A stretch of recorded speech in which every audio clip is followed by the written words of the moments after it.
Assalamualaikum warahmatullahi wabarakatuh. Alhamdulillahirabbil alamin wassalatu wassalamu ala sayyidil mursalin wa ala alihi washabihi ajmain wa ba'du. Teman-teman, pada kali ini kita akan membahas tentang masalah konsep akad. Akad ini adalah merupakan sesuatu yang sangat penting dan sesuatu yang sangat prinsip di dalam ekonomi Islam.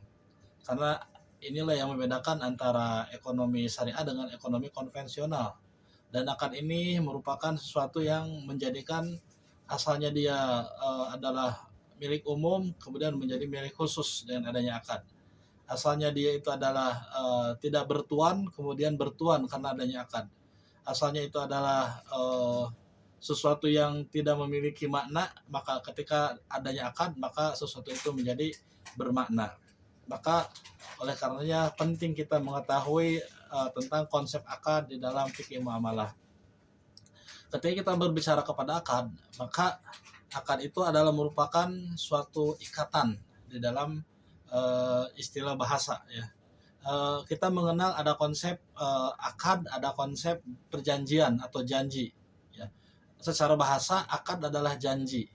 Ketika seseorang melakukan akad, maka pada asalnya dia sudah berjanji. Tetapi akad dengan janji dalam prakteknya itu memiliki makna yang berbeda.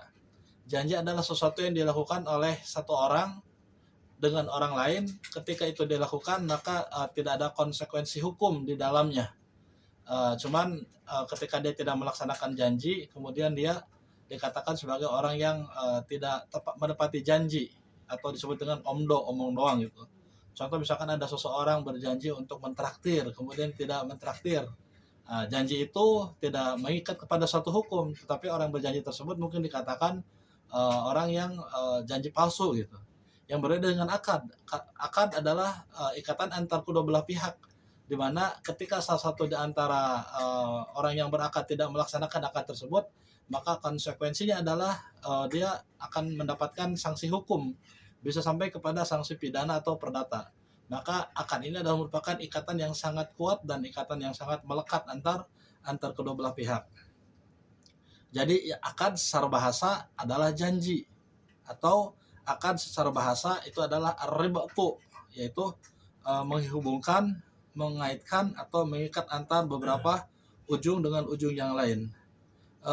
Contoh misalkan seseorang berakad ya, seorang laki-laki atau seorang cowok yang datang kepada seorang cewek, datang kepada seorang perempuan, kemudian dia melakukan akad nikah. Nah, berarti itu ada konsekuensi hukum dan itu ada ikatan yang sangat jelas antar kedua belah pihak. Yang berbeda dengan janji. Ketika seorang laki-laki janji kepada seorang perempuan untuk menikahi dan lain sebagainya, hanya sebatas janji. Tetapi agar perjanjian tersebut memiliki ikatan hukum, maka perlu adanya akad nikah yang lebih sah.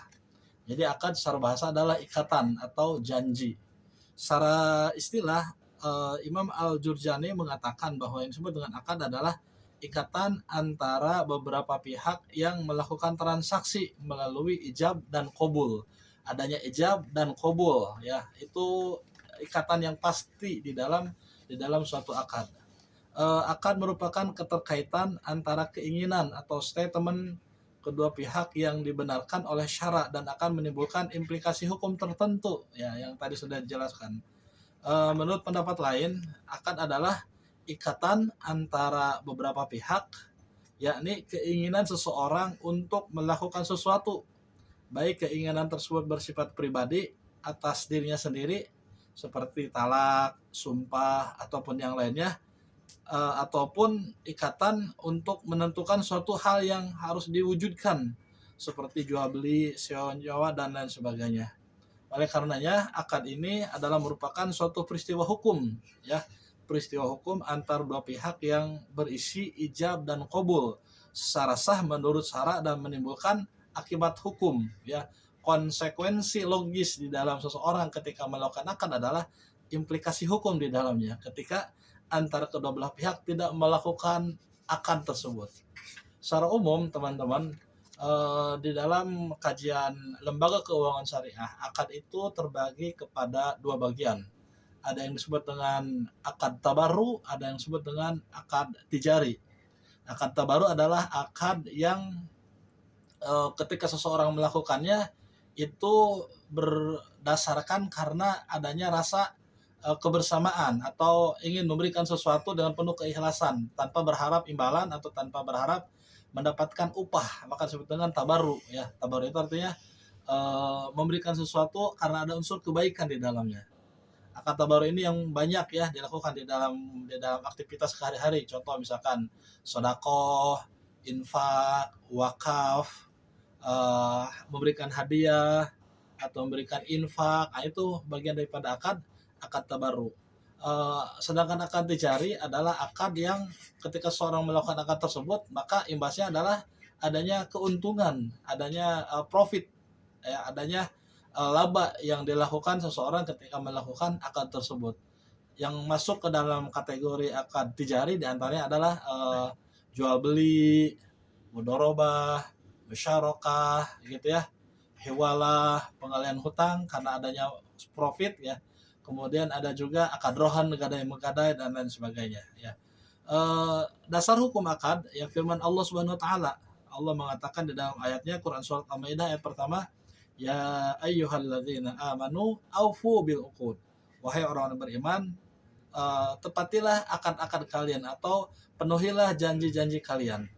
Imam Ibnu Katsir mengatakan di dalam tafsirnya ketika membahas tentang ayat surat Al-Maidah ayat pertama ini bahwa perkataan dari Ibnu Abbas radhiyallahu anhu bahwa Allah taala dalam ayat ini memerintahkan orang-orang yang beriman agar memenuhi dan melaksanakan akad-akad yang telah disepakati. Artinya adalah ketika seorang melakukan suatu akad itu tidak boleh main-main gitu.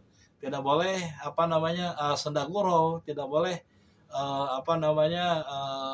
dia kemudian menganggap enteng terhadap akad itu gitu. Karena pada dasarnya ketika seorang melakukan akad itu implikasi hukumnya bukan hanya kehidupan di dunia tetapi juga sampai kehidupan akhirat. Contoh misalkan ketika seorang melakukan akad nikah ya, tetapi nikahnya untuk main-main, tidak boleh. Ketika seorang melakukan akad jual beli tetapi jual belinya bukan jual beli yang sesungguhnya gitu, maka itu dilarang di dalam ajaran Islam. Ada beberapa rukun dan syarat yang harus dipenuhi ketika seseorang melakukan akad ya. Sah tidaknya suatu akad akan sangat ditentukan oleh rukun dan syarat yang harus ada. Rukun akad itu dipahami sebagai segala sesuatu yang bisa digunakan untuk mengungkapkan kesepakatan dan adanya dua kehendak. Ulama Hanafiyah berpendapat bahwa rukun akad adalah ijab dan qabul. Hanya ijab dan qabul ketika seorang melakukan akad sudah sah. Sedangkan pendapat yang lain yang termasuk ke dalam rukun akad itu adalah diantaranya orang yang melakukan akad, orang yang berakad disebut dengan akidain. Yang kedua sesuatu yang diakadkan, ma'qud alaih, dan yang ketiga adalah adanya sigot, yaitu ucapan ijab dan qabul. Yang masuk ke dalam kategori akidain, orang yang melakukan akad kedua belah pihak antara A dengan B. Seseorang ketika berakad maka harus ada orang lain yang menerima akad tersebut, maka akidain antar kedua belah pihak. Ulama Hanafiyah dengan ulama Malikiyah mensyaratkan orang yang melakukan akad itu akid adalah pertama dia harus berakal. Artinya kalau orang gila, orang stres, orang tidak sehat pikirannya itu tidak sah melakukan akad. Yang kedua adalah mumayyiz. Ya, mumayyiz itu berarti artinya dia sudah cakap hukum, dewasa. Yang ketiga adalah anak yang besar yang pembicaraannya itu sudah bisa difahami atau sudah paham atau sudah mengerti terhadap akad tersebut. Syarat akidain diantaranya adalah tadi rukun ya, di dalam rukun akid. Yang kedua adalah syarat akidain, syarat orang melakukan akad. Pertama adalah ahliyah, yang kedua adalah wilayah. Apa itu ahliyah? Ahliyah adalah memiliki kecakapan dan kepatutan untuk melakukan akad. Memiliki kecakapan dan kepatutan untuk melakukan akad, itu ahliyah. Yang kedua adalah wilayah, hak kewenangan seseorang yang dapat legalitas secara syar'i dia melakukan sebuah akad. Ini yang masuk ke dalam kategori akidain, kedua belah pihak yang melakukan akad.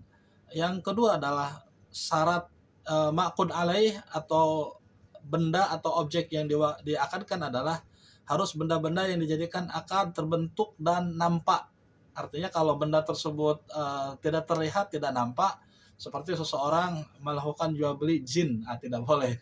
Jin diperjualbelikan gitu kan, berarti harus benda yang nampak. Di dalam objek akad atau benda-benda yang dijadikan sebagai objek akad, pertama ketika seorang melakukannya itu harus ada ketika diakadkan. Barang tersebut harus ada, tidak barang milik orang lain atau tidak barang itu masih sifatnya umum gitu. Saya menjual ikan yang ada di lautan, saya menjual burung yang ada di udara dan sebagainya, itu tidak boleh ya. Berarti artinya harus ada ketika benda itu diakadkan harus ada bendanya. Yang kedua harus berupa mal mutakawim, artinya adalah objek akad tersebut adalah harta yang dianggap sah oleh syar'i, bukan benda-benda yang diharamkan. Contoh misalkan memperjualbelikan kucing, ya seseorang di dalam kajian fikih muamalah itu tidak boleh memperjualbelikan kucing ya, karena kucing itu bukan benda yang binatang yang diperjualbelikan, hukumnya bahkan makruh gitu ya. Di kita itu menjadi sebuah tren ya, kucing harga mahal dan sebagainya gitu. Di dalam fikih muamalah sebetulnya tidak boleh memperjualbelikan kucing. Kemudian memperjualbelikan binatang yang dilarang seperti memperjualbelikan babi, memperjualbelikan bangkai dan lain sebagainya. Harus benda yang mutakawim, artinya benda yang memiliki manfaat. Yang ketiga, objek akad itu harus bisa diserah terimakan ketika seseorang melakukan akad, baik ketika akad itu selesai ataupun setelah akad itu selesai gitu. Artinya ketika seorang melakukan akad, objek akad itu harus diserahkan langsung ya, tidak barang milik orang lain, tidak barang yang belum pasti dan lain sebagainya.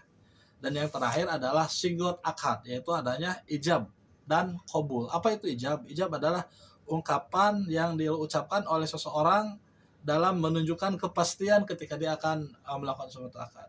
Dan qabul adalah sebaliknya, menerima dari apa yang diucapkan. Saya menjual ini, kemudian qabul, saya terima. Saya menikahkan anak saya dan sebagainya misalkan, kemudian qabul, saya menerima anaknya untuk dinikahkan kepada saya, misalkan seperti itu. Ijab dan qabul secara syar'i harus ada ya, syarat diantaranya adalah ada kejelasan maksud di antara kedua belah pihak, ada kejelasan apa dia melakukan ijab qabul. Yang kedua, adanya kesesuaian antara yang diijab dan dikabulkan. Ijab qabulnya seorang laki-laki menikahi seorang perempuan, tetapi faktanya ternyata perempuannya itu adalah seorang laki-laki gitu. Ini lagi tren juga ya, seorang laki-laki, seorang perempuan yang pura-pura sebetulnya dia laki-laki tapi pura-pura perempuan gitu. Belum lama itu terjadi ya di, kalau tidak salah, daerah Cianjur ya. Tidak boleh itu ya, harus ada kesesuaian antara yang diijabkan dengan yang dikabulkan. Yang terakhir adalah antara ijab qabul harus nyambung berurutan, artinya tidak ada jeda waktu langsung. Menurut mazhab Hanafi ya, disebutkan bahwa syarat yang ada dalam akad dapat dikategorikan menjadi 3 bagian. Pertama adalah syarat sahih, yang kedua syarat fasid, yang ketiga adalah syarat batil. Apa itu syarat ijab qabul yang sahih? Syarat ijab qabul yang sahih adalah syarat tersebut terpenuhi rukun dan syaratnya. Ketika seorang melakukan sebuah ijab qabul, terpenuhi rukun dan syaratnya dalam ijab qabul tersebut, maka akadnya menjadi sah. Sedangkan yang fasid adalah akad yang ketika kriteria yang ada dalam akad tersebut itu tidak ada ya, itu disebut dengan akad fasid, artinya rusak, tidak bisa dilakukan akad tersebut gitu, maka dikatakan fasid. Yang terakhir adalah akad batil, yaitu akad yang ketika syarat dan rukunnya tidak terpenuhi atau tidak ada manfaat bagi salah satu pihak untuk menerima dalam akad tersebut. Teman-teman, ketika kita berbicara kepada sigot di dalam akad, maka akad berupa ijab dan qabul dapat dilakukan dengan berbagai macam cara. Contoh dengan mengucapkan dalam lafaz ya, atau dengan ucapan atau dengan perbuatan. Bisa juga dengan menggunakan isyarat dan menggunakan tulisan ya. Sekarang kan lagi ngetren juga tentang nikah dengan cara Zoom ya. Laki-lakinya di Indonesia, perempuannya sedang ada di luar negeri misalkan. Dia melakukan akad tersebut dengan cara tidak secara langsung ketemu gitu. Maka itu dibenarkan atau itu sah dalam kajian fikih muamalah. Ada beberapa jenis akad yang perlu kita ketahui ya, di antaranya adalah akad dilihat dari kualitasnya. Akad dilihat dari kualitasnya terbagi pada dua bagian, ada yang disebut dengan akad nafiz, ada yang disebut dengan akad mauquf. Apa itu akad nafiz? Akad nafiz adalah akad yang dilangsungkan dengan memenuhi rukun dan syarat dan tidak ada penghalang untuk melaksanakannya. Nah, ini yang tadi dijelaskan ya. Ketika seorang melakukan akad, maka harus memenuhi rukun dan syaratnya. Ketika rukun dan syarat itu tidak terpenuhi, maka masuk ke dalam akad batil ya, akad yang tidak sah. Yang kedua adalah akad mauquf. Akad mauquf adalah akad yang dilakukan seseorang ketika dia melakukan suatu tindakan atau kehendak hukum, tapi dia tidak memiliki kekuasaan untuk melangsungkannya. Nah, artinya ketika seorang ingin melakukan akad itu diwakili oleh orang lain. Contoh, seorang yang ingin membeli sesuatu tetapi melalui titipan, melalui Grab atau melalui aplikasi e-commerce dan sebagainya. Itu diperbolehkan, namanya akad mauquf ya. Artinya ketika seorang melakukan akad itu tidak secara langsung tetapi diwakilkan oleh orang lain dan itu hukumnya adalah sah. Selanjutnya ada yang disebut dengan berakhirnya akad. Kapan berakhirnya akad? Akad itu akan berakhir ketika ada tiga poin ketika akad itu berakhir atau tidak bisa dilangsungkan. Pertama adalah adanya pembatalan dari salah satu pihak, baik karena meninggal ataupun karena ada unsur lainnya seperti dipaksa atau tidak adanya izin dari orang yang memerintahkan akad dan sebagainya. Maka ketika itu tidak terpenuhi atau ketika seorang membatalkan akad itu, maka berakhirlah akad. Pembatalan akad juga dilakukan oleh salah satu pihak atau kedua belah pihak untuk membatalkan ketika sebelum disepakati, atau pembatalan akhir akad itu bisa terjadi ketika dari salah satu pihak yang berakad meninggal dunia ya, meninggal dunia ketika sebelum berakad atau meninggal dunia setelah melakukan akad, maka akad itu menjadi batal. Teman-teman, jadi pembahasan tentang akad ini adalah merupakan suatu hal yang sangat penting, suatu hal yang sangat pokok, karena sahnya aktivitas kita dalam melakukan sebuah transaksi itu diawali dengan adanya akad. Ketika akad tidak dilakukan, maka transaksi itu tidak menjadi sah atau bisa jadi menjadi batal. Maka akad ini adalah merupakan sesuatu yang perlu dan harus kita pahami secara mendalam. Bagi teman-teman yang ingin mengkaji lebih mendalam, silakan dibaca buku Fikih Muamalah ya. Ini edisi terbaru ya, tahun 2024 bulan Maret, dan alhamdulillah sudah terbit yang bisa dibaca oleh teman-teman. Jika ada komentar, jika ada sesuatu yang ingin kita diskusikan, maka silakan kita diskusikan bersama-sama. Dan saya cukup sekian. Assalamualaikum warahmatullahi wabarakatuh. Wassalam.